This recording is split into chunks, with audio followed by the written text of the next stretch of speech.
Praise the lord అందరికీ. ఈ దిన దేవుని వాక్యాన్ని చదువుకుందాము. కీర్తనల గ్రంథము 102 అధ్యాయము 13 వచనం.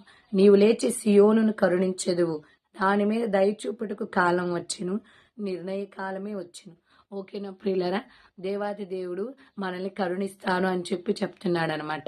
అంతేకాకుండా దాని మీద దయ చూపుటకు కాలం వచ్చెను, నిర్ణయ కాలమే వచ్చిన, అంటే ఏ సమయం అయితే నిర్ణయించాడో ఆ కాలం వచ్చింది. కాబట్టి ఇక మీరు భయపడాల్సిన అవసరము లేదు. ఇక మీరు భయపడకుండా దేవుని యందు విశ్వాసం ఉంచి ఇక ముందుకి కొనసాగండి.